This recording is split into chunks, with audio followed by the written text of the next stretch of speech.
कल जब दुर्गा की स्थापना हो रही थी, जब दुर्गा की प्रतिमा लाई जा रही थी, तो रोड पर पैर रखने की जगह नहीं थी, एम्बुलेंस को भी जगह नहीं मिल रही थी। आप सोच सकते, ये हमारा धार्मिक देश कहलाता है, जहां अध्यात्म सूखता चला जा रहा है, अध्यात्म की धारा सूखती चली जा रही है, अध्यात्म जैसे हवा हो गई है।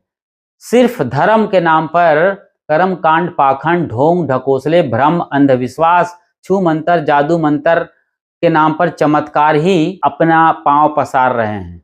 भारत, जिन्हें धर्म प्रधान देश कहा जाता है, असल में अध्यात्म प्रधान देश है।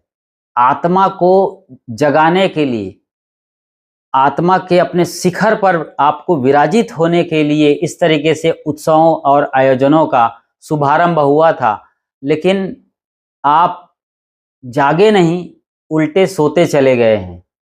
आज भी सो रहे हैं और सोने की जो दुर्घटना है वो बढ़ती चली जा रही है। मतलब मैं ये कह रहा हूं कि जो डाउनफॉल हुआ है, पतन हुआ है चेतना का, वो बेहद ही दुर्भाग्यजनक है।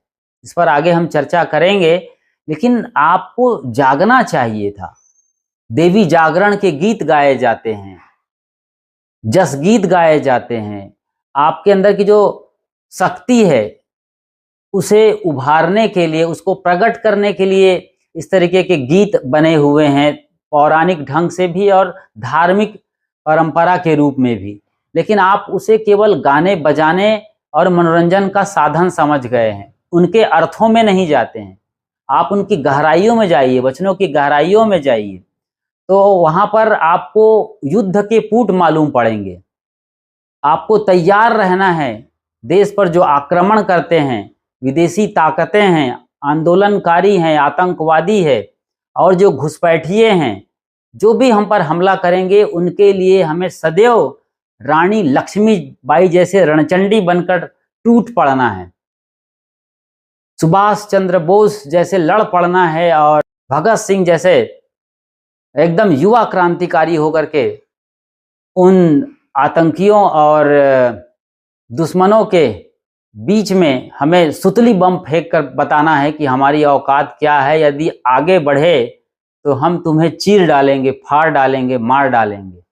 ये शक्ति हमें जगाकर अपने पौरुष को जगाने के लिए है। हमें अपनी चेतना को जगाना है, जो हमारे अंदर मूल स्थिति है अपने को जानने की और जगाने की।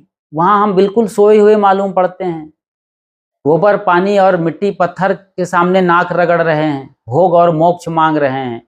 आप नहीं जानते हैं दुर्गा कैसे बनाई जाती है।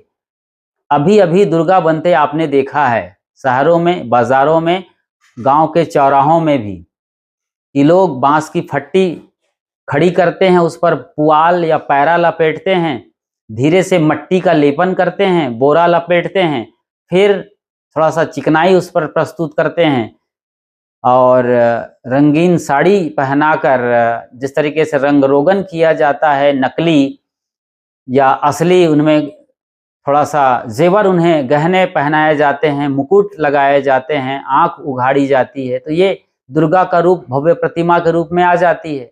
दुर्गा जिन्हें आप बाजार से खरीद कर लाते हैं, बड़े समारोह पूर्वक, बड़े संभाल करके फिर स्थापित करते हैं, पंडित पुजारी आते हैं, प्राण प्रतिष्ठा करते हैं, तो ऐसा नहीं है कि दुर्गा में प्राण आ गए।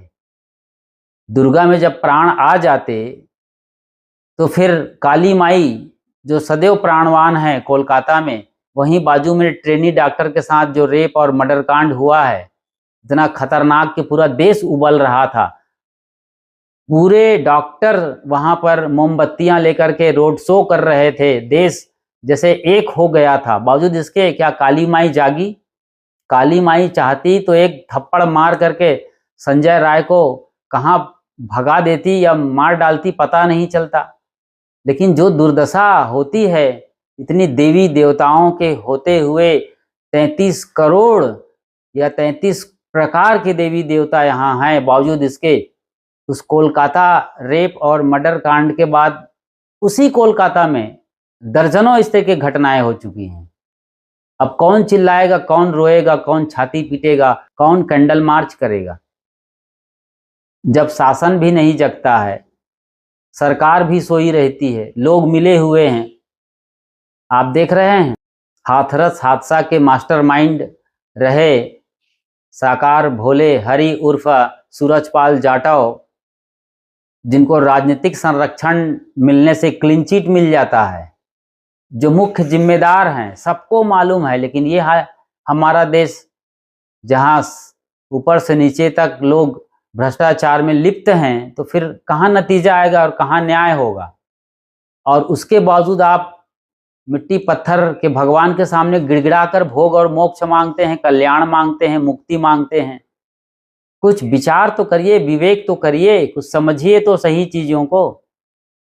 क्या लक्ष्मीबाई हाथ जोड़ के गिड़गिड़ा रही थी अंग्रेजों के सामने, या वो किसी देवी देवता के सामने नाक रगड़ रही थी? वो तो तलवार ली थी। सन 57 में चमक उठी थी जो तलवार पुरानी थी, खूब लड़ी मर्दानी वा तो झांसी वाली रानी थी। ये कालजाई रचना आपने कितनी बार गाया है, सुना है, अपने पौरुष और साहस पराक्रम को जगाया है।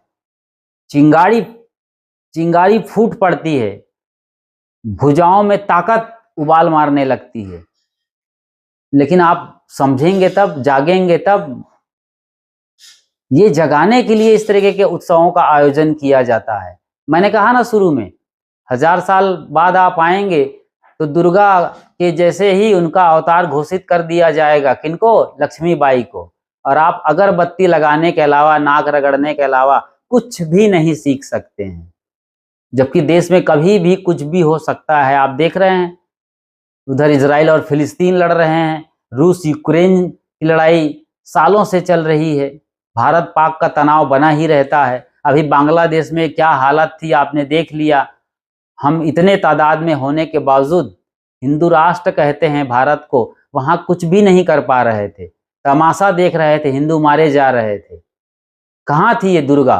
और दुर्गा के नाम पर वहां काली माई की पूजा होती है। जी हाँ, कोलकाता में सबसे ज्यादा दुर्गोत्सव मनाया जाता है। कोलकाता का आधा हिस्सा ही समझो बंगाल का, जो बंटवारा में पाकिस्तान को मिला था, वो पूर्वी पाकिस्तान जो बांग्लादेश बन गया था, वहां काली माई की पूजा होती है, रणचंडी की पूजा होती है। लेकिन कोई हिंदू को बचाने वो आई? हिंदुओं को सरेआम मारा पीटा जा रहा था, और बहन बेटियों के साथ जो हुआ होगा उसको तो बयान करना भी पाप हो गया है, कर भी नहीं सकते जो उनके साथ हुआ है। फिर आप किस देवी देवता के भरोसे बैठकर अपनी चेतना को हमेशा सुलाए हुए हैं? जब तक आप चेतना नहीं जगाते हैं, खुद नहीं जागते हैं, तो कौन जगाएगा? ऐसे उत्सव जागने के लिए हैं। जब आप थोड़ा सा होश के साथ आते हैं, अपनी चेतना को खंगालते हैं, तो पता चलता है कि सचमुच में इन आयोजनों के पीछे का मकसद क्या है। अब हम देखते हैं कि दुर्गा उत्सव कि आज के दौर में जो युवा पीढ़ी है या आज का परिवेश है, वो इन्हें मनोरंजन के बतौर इस्तेमाल करते हैं। जी हाँ, मनोरंजन। और अश्लीलता तथा फुहड़ता हमें दिखाई देती है। आप रात में जाइए और देर रात तक इनके नज़ारों को अच्छी तरीके से देखिएगा, तो बातें स्पष्ट रूप से समझ में आ जाएंगी। गुजरात, जहाँ पर गरबा नाच किया जाता है, डांडिया खेला जाता है, गरबा एक रास क्रीड़ा के रूप में है, जहाँ युवक और युवतियाँ डंडिया यानी डंडा लेकर के डांडिया खेलते हैं। तो गरबा खेलते खेलते कुछ ऐसा वहाँ पर माहौल क्रिएट हो जाता है कि पर्दा के आगे यानी दुर्गा के आगे तो वो डांडिया खेल रहे हैं, गरबा खेल रहे हैं। लेकिन वहीं गुजरात से मीडिया आउटलेट्स की बात करें तो कई प्रामाणिक ऐसे उदाहरण मिलेंगे कि गरबा खेलते खेलते वहाँ लोग गर्भा में चले जाते हैं, और काफ़ी तादाद में ये असामाजिक अश्लील कृत्य होते हैं। और इसी के चलते 9 महीने बाद रिपोर्ट है बाकायदा कि वहाँ पर ज़्यादा से ज़्यादा बच्चे पैदा होते हैं इन्हीं युवाओं के। अब आप सोचिए, इस तरीके से देश, जिन्हें हम माँ दुर्गा कह रहे हैं, जगदम्बा कहते हैं, रणचंडी कहते हैं, जो शक्ति का मूल स्रोत है, ऐसा कहा जाता है, अपने शक्ति और भक्ति को जगाने के लिए, जिन्हें हम मूल केंद्र में रखकर पूजा, प्रार्थना और आराधना करते हैं 9-9 दिन तक, वहां शक्तिहत हो रहे हैं लोग। बुद्धि को बेच करके और मानवता को शर्मसार करने वाली घटनाओं को अंजाम दे रहे हैं। तो दुर्गा क्यों नहीं रोक पाती इन चीजों को? क्यों? दुर्गा से भी ये सवाल पूछा जाना चाहिए कि आपके सामने लोग भक्ति में डूबे नाच रहे हैं, गीत गा रहे हैं, आप प्रसन्न मुद्रा में हो, हर्षित हो, रोमांचित हो, और आपके ठीक पीछे ऐसा दुष्कृत्य, दुष्कर्म किए जा रहे हैं, तो आप क्यों चुपचाप आंख मूंद कर बैठी हो? कोई जवाब है किसी दुर्गा के पास? दुर्गा क्योंकि आपने निर्मित किया है, हमने बताया किस तरीके से दुर्गा बना दी जाती है।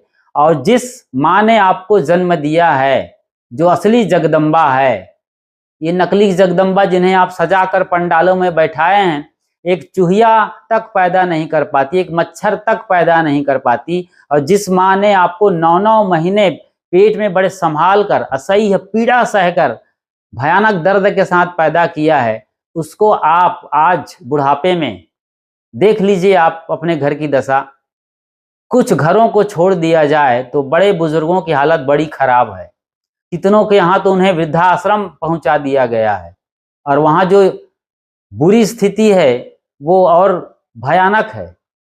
तो इन सब चीज़ों को आप देखते हैं तो फिर आपके दुर्गा उत्सव मनाने का या और भी इस तरीके के उत्सवों के पीछे आप केवल मनोरंजन करते हैं, मज़ा लेते हैं, जश्न मनाते हैं, चंदा करके पैसे को फूंकते हैं पटाखों में और करोड़ों रुपए बर्बाद कर देते हैं।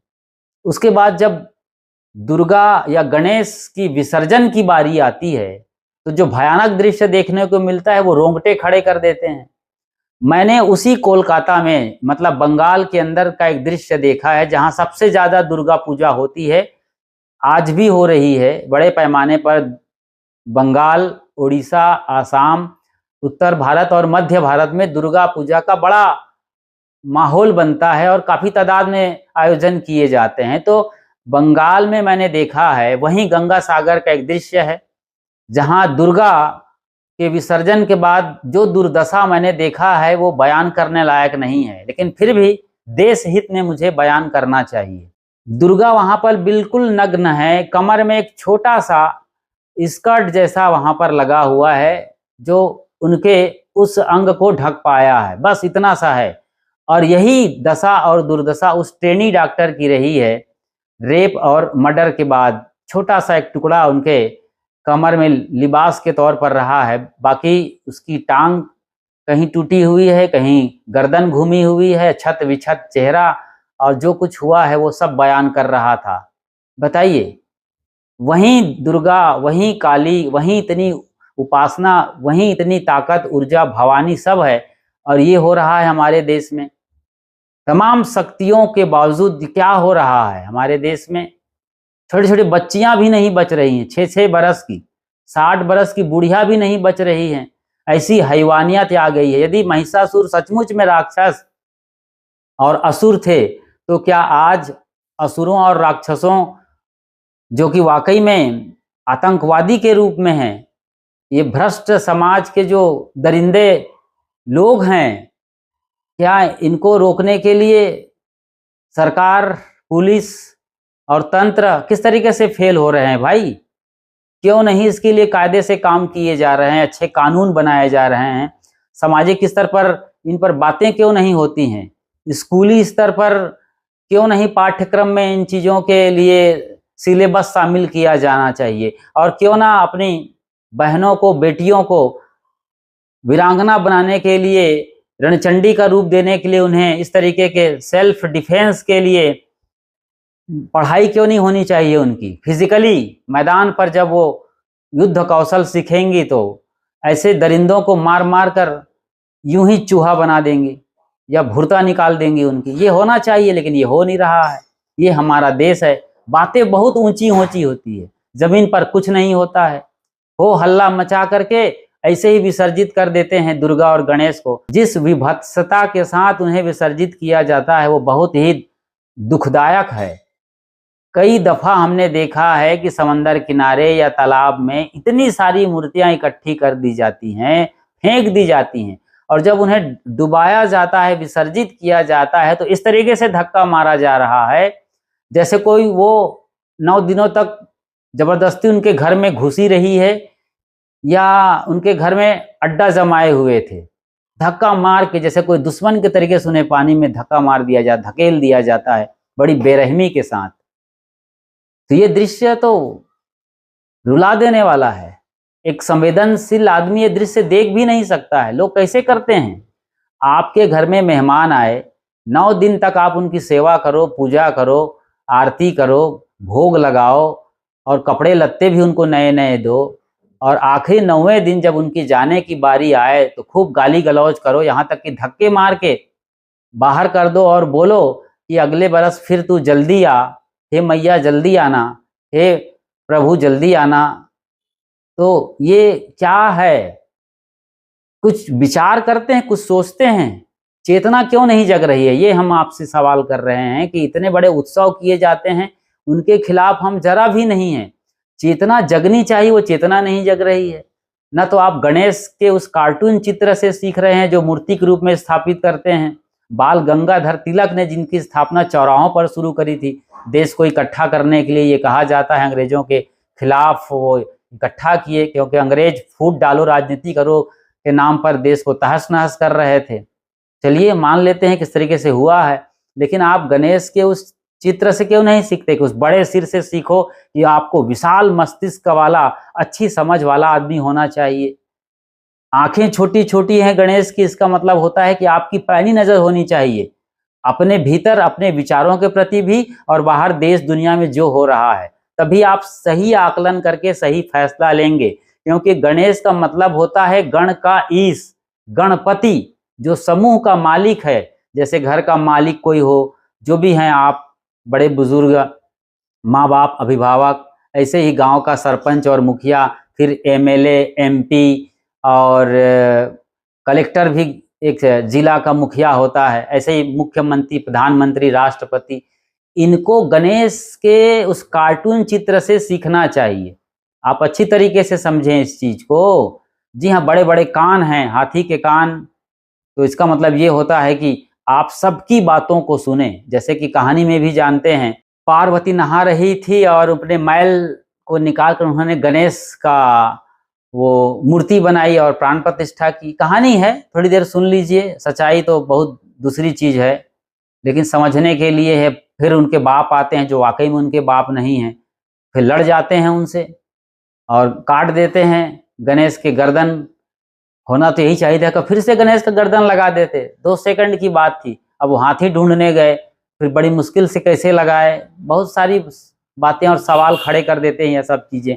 लेकिन हमको इन कहानियों में नहीं जाना है, गणेश के कार्टून चित्र से समझना है कि विशाल मस्तिष्क वाला बनिए, समझदार बनिए, दिमाग वाला, इंटेलिजेंसी आपकी अच्छी खासी होनी चाहिए, सबकी बातों को सुने, पैनी नजर हो, नाक लंबी है, इसका मतलब है कि आप माहौल और आबो हवा को पहचानो कि इस समय सिचुएशन और परिस्थिति क्या है, उसके अकॉर्डिंग काम करो। चूंकि आप मुखिया हो, गणपति हो, गण के ईश हो, मालिक हो, किसी समूह के, कहीं दफ्तर में बॉस हो, क्लास के ही कैप्टन क्यों ना हो, उसी के लिए सब बातें आई हैं। चाहे आप घर के मालिक हो या फिर खुद के लिए इस्तेमाल करो तो आप स्वयं के मालिक हो, मन इंद्रियों के आप मालिक हो। तो आपको किस तरीके से पर्सनालिटी से होना चाहिए। बड़ा पेट है गणेश का, इसका मतलब होता है कि आप सभी की बातों को सुन करके हजम करो और सही फैसला दो, न्याय की बात करो।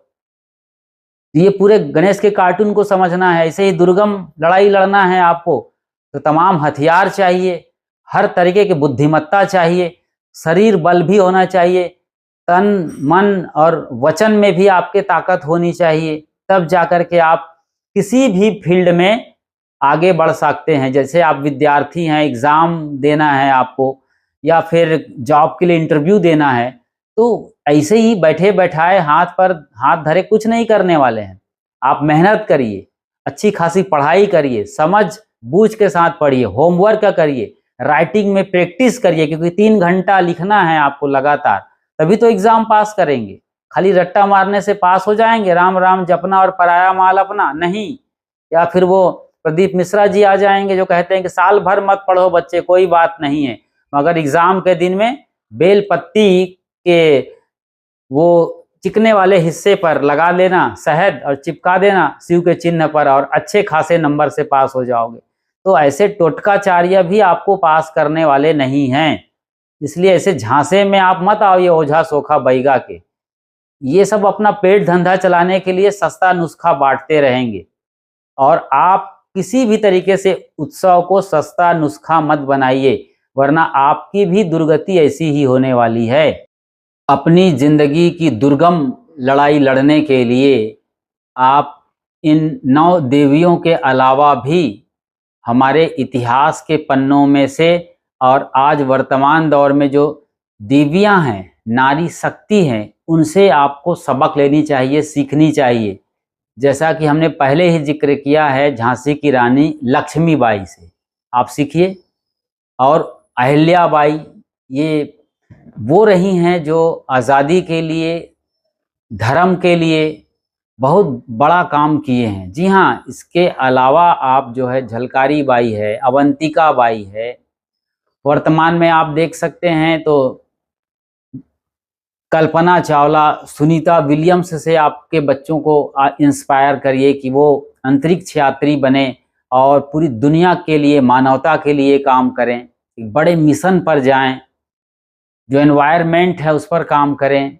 खेल खिलाड़ी की दुनिया में आप ले जा सकते हैं तो उन्हें आप शेफाली वर्मा की तरीके से क्रिकेटर बना सकती हैं, जो बस आती हैं और धनाधन चौकों छक्कों की बरसात से बाकी दूसरी टीमों की हवा निकालकर देश का परचम लहराती हैं। ऐसे और भी तमाम फील्ड हैं। और बात करें उस दासी सुंदरी फूलन देवी की, जिन्होंने अपने बलात्कारियों को लाइन से खड़े कर गोलियों से भून डाला था। ये जज्बा और जुनून चाहिए आज। जो आप पर हमला करे, अत्याचार करे, उनको आप बख्शो मत। एक बार मौका भले दे दो, लेकिन दोबारा ये हरकत करें, किसी तरीके से आपके अस्तित्व पर, इज्जत पर हाथ डाले तो वहीं पर हाथ तोड़ दो। ये जुनून आप सिखाइए। जहाँ तक सनातन धर्मी हिंदुओं की बात करें तो उनका कहना है कि दुर्गा देवी शक्ति का रूप है। वो 9 दिनों तक उनके 9 रूपों की उपासना करते हैं, और विविध रूपों में शक्ति जागरण के लिए वो विविध कर्मकांड, विधि विधान और रीति रिवाज तथा परंपराओं से व्रत और उपवास रहते हुए गुजरते हैं। और आप आजकल दुर्गा पंडालों में जाकर इसे शाम या देर रात तक नज़ारा को देख सकते हैं कि किस तरीके से दुर्गा पंडाल लाखों रुपए में सजाए जाते हैं, भव्य प्रतिमा वहाँ पर स्थापित की जाती हैं, और तमाम प्रोग्राम होते हैं जिसमें आजकल अश्लीलता और फुहड़ता भी परोसी जा रही है। दुर्गा के सामने तो बढ़िया भक्ति गीत और इस तरीके के धार्मिक आयोजनों का नज़ारा दिखता है, लेकिन पर्दे के पीछे, दुर्गा के पीछे देखते हैं तो वहाँ पर कई जगह अश्लीलता, असामाजिक हरकत और फुहड़ता का बोलबाला दिखता है। तो इन सब के मद्देनज़र सचमुच में दुर्गा क्या है, दुर्गा का जन्म कब हुआ था, दुर्गा का आज इस देश में क्या महत्व है, और दुर्गा के जरिए हमें क्या सीखना चाहिए एक आम आदमी को, बच्चे से लेके बूढ़े तक, जिसमें विद्यार्थी और बेरोजगार और नौकरी ढूंढने वाले लोग भी शामिल हैं, किस तरीके से इसे हमें देखना चाहिए। इसके अलावा हम दुर्गा के और कई पहलू हैं, उन पर हम विचार करेंगे। आपको ये वीडियो शुरू से आखिर तक बड़ी मुस्तैदी के साथ, एक समझ के साथ, सीखने की जिज्ञासा लेकर के, विवेक और बुद्धि का इस्तेमाल करते हुए देखना है, ताकि आप समझ सकें कि सचमुच में दुर्गा क्या चीज़ है। एक आपकी समझ और विवेक को अभी हम यहाँ पर चेक करते हैं और समझते हैं कि संत सम्राट सदगुरु कबीर साहब के नज़रिए से हम देखते हैं दुर्गा आखिर है क्या। यदि आज दुर्गा के लिए सदगुरु कबीर साहब को कुछ कहना होता तो वो क्या कहते। कल्पना करिए कि आप 500 या 1000 या 2000 साल बाद इसी भारत की भूमि में पैदा होंगे, तब क्या स्थिति रहेगी। तब रानी लक्ष्मीबाई को दुर्गा का बाकायदा अवतार घोषित कर दिया जाएगा। उनकी पूजा आरती और अनुष्ठान शुरू हो जाएगी। और जैसे कि आजकल भी देखते हैं हर चौराहे पर उनकी प्रतिमाएं स्थापित हैं और उन्हें बिल्कुल पूजा की एक वस्तु बना दी जाएगी।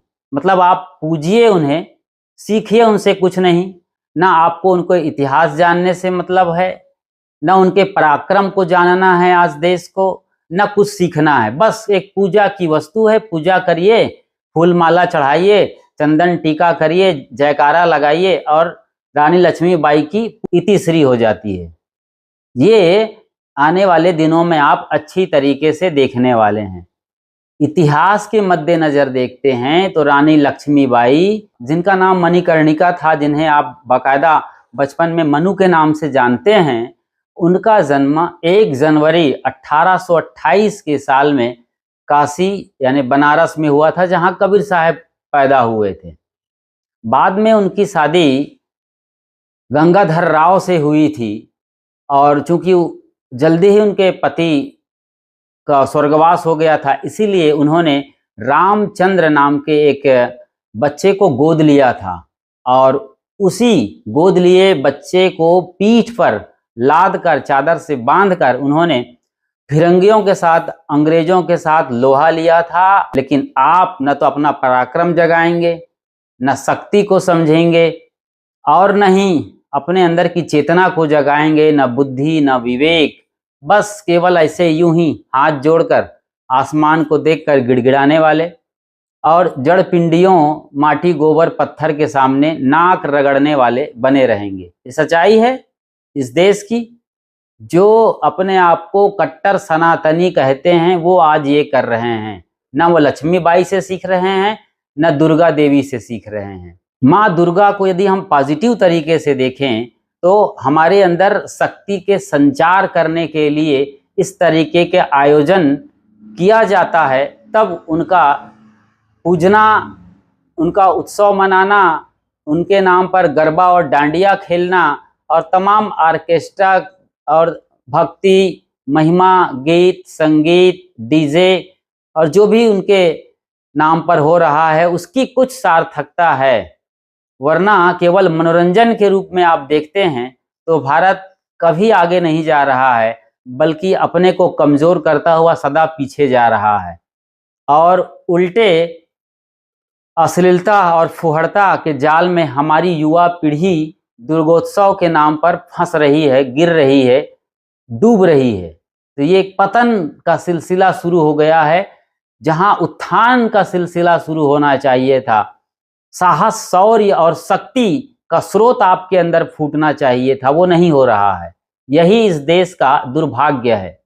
इन्हीं चीजों को आज हम अच्छी तरीके से समझना चाहते हैं, ताकि हम केवल दुर्गा की प्रशंसा और निंदा में ही ना पड़े रहें। अपने भीतर के उस दुर्गम लड़ाई को लड़ना है जो हर किसी के अंदर चल रही है। काम, क्रोध, लोभ, मोह, मद, माया, मत्सर जैसे मनोविकारों का समन करना, का खात्मा करना ही दुर्गा होना है। दुर्गा जो दुर्गम लड़ाई लड़ती है, विवेक, विचार, दया, क्षमा, संतोष, शील, धर्म, सत्य का जब आप पालन करते हैं, इन्हें जब आप समझते हैं, तो आपके भीतर के जो राक्षसी गुण हैं, जिसे आप महिषासुर भी कह सकते हैं, असुर कह सकते हैं, राक्षस कह सकते हैं, जो कि मनोविकार के रूप में है, वो एकदम से आपके जीवन से भाग खड़े होंगे और आपके अंदर सत्यता का जन्म होगा, धर्म का जन्म होगा, अध्यात्म का जन्म होगा।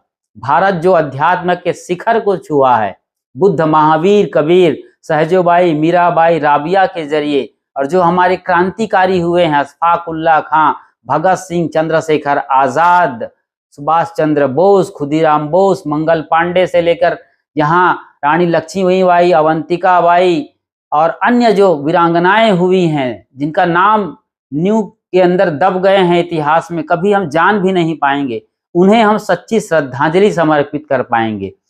दुर्गा के जन्म की भी कहानी बड़ी अजीबो गरीब है। कहते हैं दक्षिण में एक राजा थे जिनका नाम था दक्ष प्रजापति।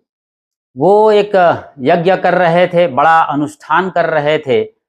उन्होंने अपनी बेटी सती को उसमें निमंत्रित नहीं किया था और सती को उन्होंने ब्याहा था शिव से, जो ब्रह्मा विष्णु और शिव है ना, ब्रह्मा विष्णु महेश, इन्हीं महेश यानी शिव से उनका विवाह हुआ था। किनका? दक्ष की बेटी सती का। अब सती को निमंत्रण नहीं मिला, उनको बड़ी तकलीफ हुई और गुस्सा भी आया और वो बिना निमंत्रण के पहुंच गई।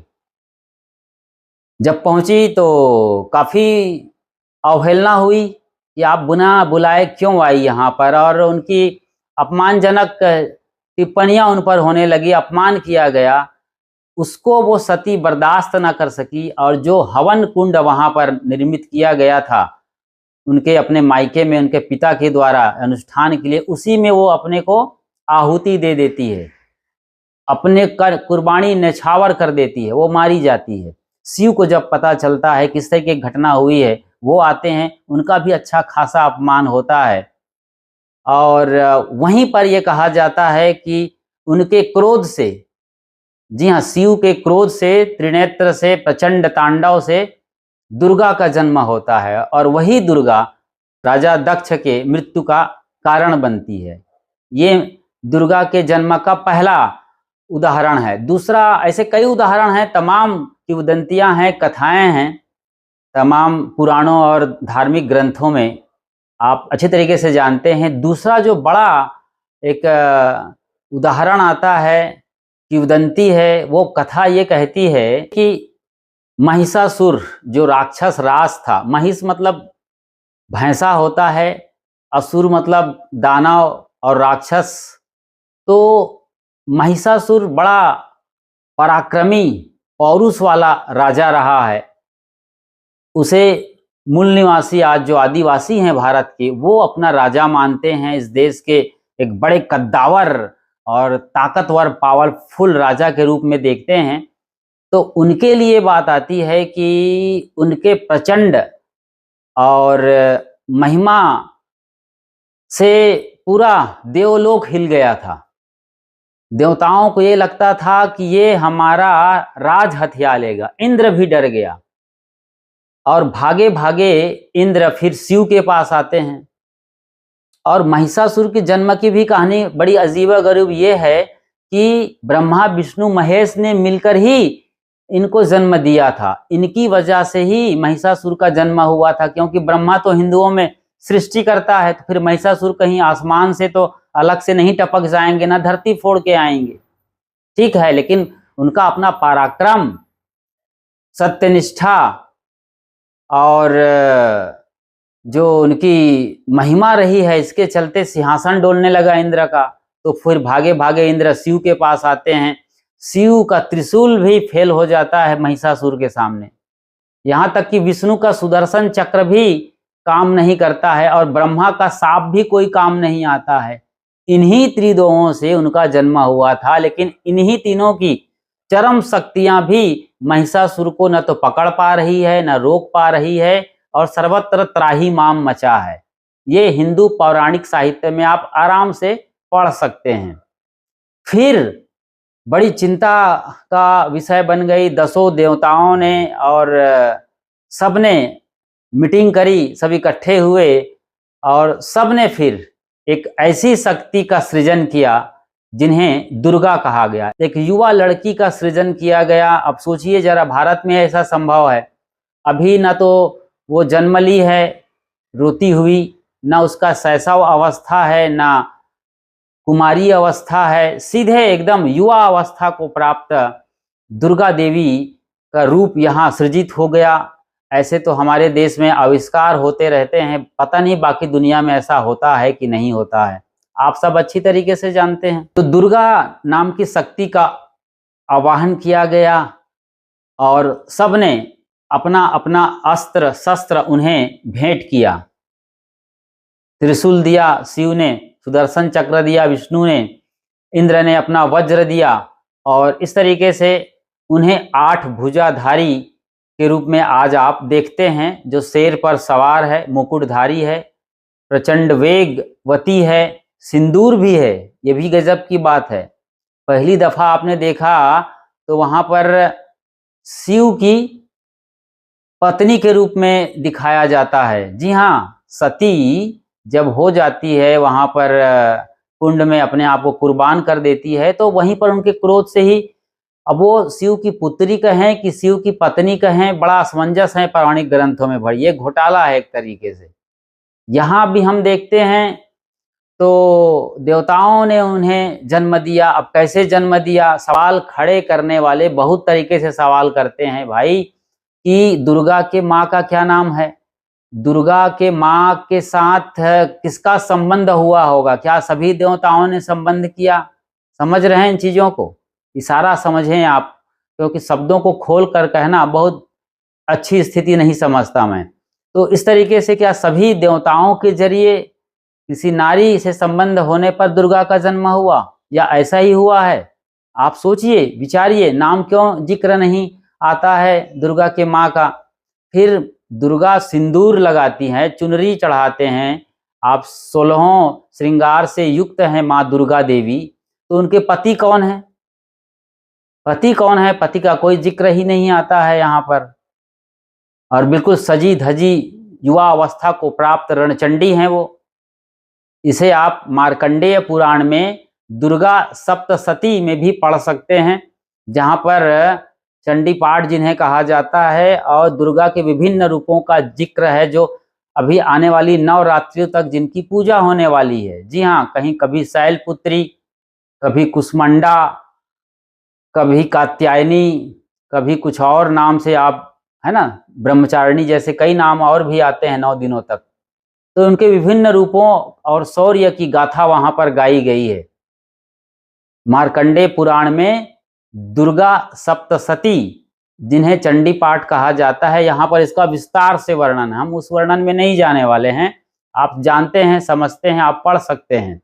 आप सबों ने मिलकर इस देवी का निरूपण किया है और सबने अपने हथियार दिए हैं, इसीलिए दुर्गा के 8 हाथ आपको दिखाए जाते हैं। और भी तमाम अस्त्र शस्त्र आप देख सकते हैं दुर्गा के विभिन्न हाथों में।